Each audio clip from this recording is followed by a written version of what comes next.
Mr. President, what assurances do you have at this point that you have sufficient Democratic support both in the Senate and the House to move both on this bipartisan deal and on the reconciliation package? You always ask me those things. Nobody knows for certain. It's your job, but you know it's not a reasonable question. And the reason I say that, I'm being critical. The idea of my telling you now that I know what every senator, how they're going to vote, is just not, I don't know that. I do know that among the roughly 20 bipartisan groups of senators and senators that I met with, well, only 10 were here today, but that group, that we had an agreement. For example, I talk about, well, why would Biden compromise? Well, when's the last time, if you had asked me whether or not I'd be able to get passenger rail service of $66 billion worth, largest investment ever since Amtrak came about. I asked for 90, got $66 billion. Talk about public transit, $49 billion. $49 billion for public transit. When I raised that before, some of you looked at me like, where have you been, Biden? You've been spending too much in China or something. I haven't been to China. Electric buses, $7.5 billion. I asked for 15. I couldn't get all of it, but we compromised. Electric infrastructure, that is charging stations along the roads. I asked for 15, I got 7.5. These are significant down payments on things that we finally got after the skillful negotiation on the part of my cabinet and my team led by Mr. Ricchetti. And so when you ask me, what guarantee do I have that I have all the votes I need, I don't have any guarantee. But what I do have is a pretty good read over the years of how the Congress and the Senate works. And the idea that we're not going, because someone's not going to be able to get every single thing they want, they're going to vote against some of the things I just named, with nothing in here that's, quote, bad for the environment, bad for the economy, bad for the transportation, is unlikely. But I can't guarantee it. You know that. Yes. Mr. President, talk a little more about your interactions with Republicans specifically. You said earlier, they've given me their word. Where I come from, that's good enough for me. To skeptics in your own party, what is it about the conversations you've had recently with Republicans that gives you so much hope? And secondly, you had said earlier you might have more to say about the situation down in South Beach, in Miami. Just curious. I'm going to stick to, I will at the end answer your South Beach question, but let me, so we have some coherence here. Number one, I work with a lot of these people who are in the room.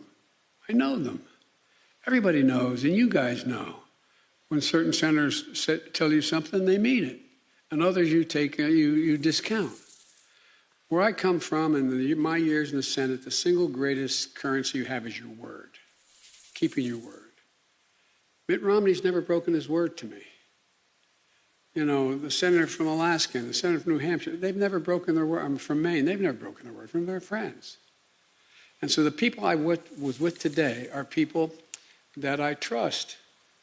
I don't agree with them on a lot of things, but I trust them when they say, this is a deal, we'll stick to the deal. Just like I doubt you'll find any one of them say they don't trust me when I said, okay, this is the deal on these issues, this is the deal we'll stick with. But for example, and I made it clear today, there's other things in the environment I want to get done.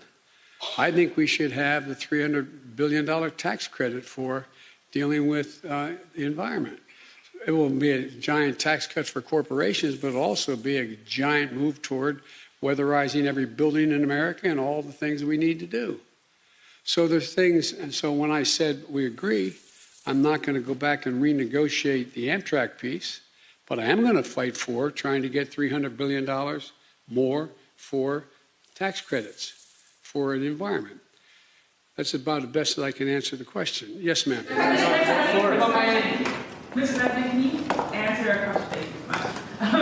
My question is on the timeline. There are families who are looking at this family plan and wondering when that help is coming. Can you talk, things that are going to be promptly and in tandem. Can you say anything more about that? And what does this signal for future deals? There's still things like voting rights and policing reform that are not able to get bipartisan deals. What does this tell you? What have you learned in talking to Republicans about what could happen in the future?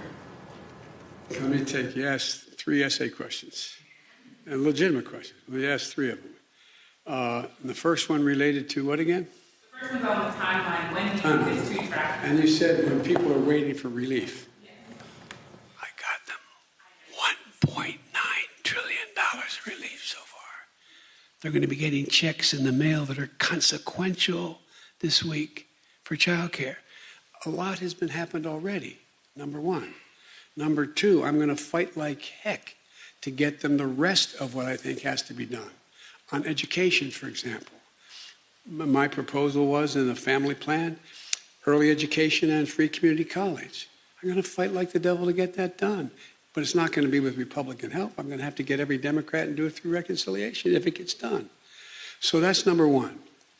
Yeah, I think, based on my being out in the street and polling data, I think the people who need the help the most trust me to be fighting to get them the help they need. They know who I am and they know my record. With regard to the issue of what about voting rights? Voting rights is maybe the most consequential thing.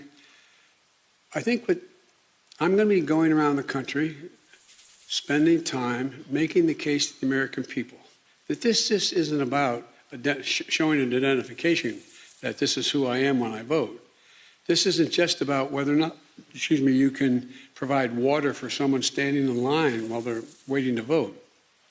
This is about who gets to judge whether your vote counted after it's been cast. Think about it. Up to now, every state and the federal government has assumed that there would be officials who were appointed and or elected in states where the election commissioners bound by an oath that they would uphold certain requirements to make sure the vote was honest and fair. Shepard Smith here. Thanks for watching CNBC on YouTube.